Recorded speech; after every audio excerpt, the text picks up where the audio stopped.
Today, we need to talk about Stonewall. In case you're not aware, Stonewall is a charity that stands for lesbian, gay, bi, trans, queer, questioning and ace LGBTQ+, people everywhere.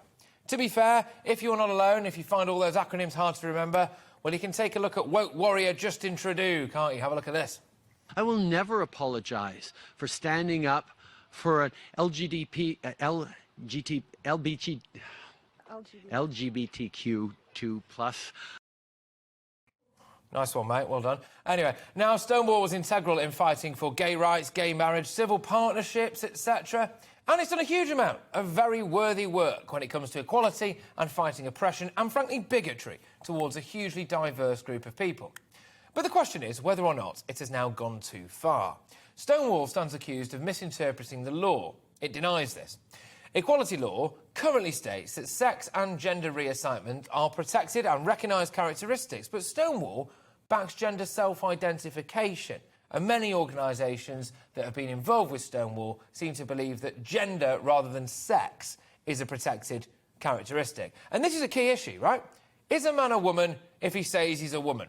Is that all it takes? Is that the extent of womanhood, a feeling, a self-identification? I think not. I don't personally think that women threw themselves in front of horses so that someone with a penis could tell them what womanhood is all about. I've never had a period. I've never birthed anything. I won't go through the menopause, although, to be fair, I've been close to it a couple of times, and, oh, goodness me, never again. But what right does someone like me have to identify as a woman? And what right does Stonewall have to tell employers, universities, etc., how to interpret the law? But it's not just that, is it? Is there something more at play here? Stonewall, so far, has achieved basically everything that it set out to do. Gay marriage and all of that. And they needed a new cause, didn't they? And maybe a new funding stream. They've set up the Diversity Champions programme, which sees employers pay money to be part of it. And then they pay for advice on LGBT equality from Stonewall to keep up the woke work. If you don't pay them, you get bumped down their list of top employers. But Stonewall's influence doesn't just stretch to the business world. No. They're influencing politics as well. Scotland's civil service has agreed to delete the word mother from its maternity leave policy, naturally. Apparently, the Welsh Government has been dictated to by Stonewall when it came to their interpretation of the Equality Act.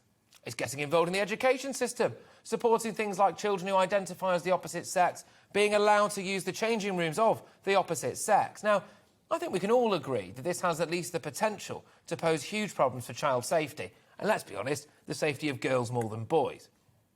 I would argue they're even asking devout religious believers to renounce their faith and worship at the altar of Stonewall's ideology instead. If you're a member of the LGB community, but you also happen to believe that women are women and men are men, then unless you renounce that belief, you're a transphobe. But despite having such a vast influence on businesses, politics, children, religion, society as a whole, there's no accountability. Stonewall won't come on for a discussion or a debate. Come on, not that bad.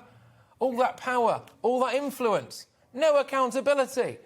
They're funded by the Welsh Government, the Scottish Government, NHS Scotland, the Foreign and Commonwealth Office, for goodness sake. So, in a nutshell, that's us, isn't it? That's the taxpayer. Do you agree with Stonewall's views?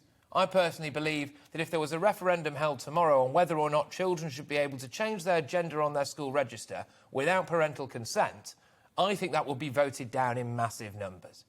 There is an argument to suggest that many of Stonewall's current policies, especially with regard to the transgender issues, benefit a very small number of people, but impact absolutely everybody, despite the fact that most people are probably not in agreement with their aims. Now, this afternoon, ladies and gentlemen, I think it's fair to say we need to talk about Stonewall.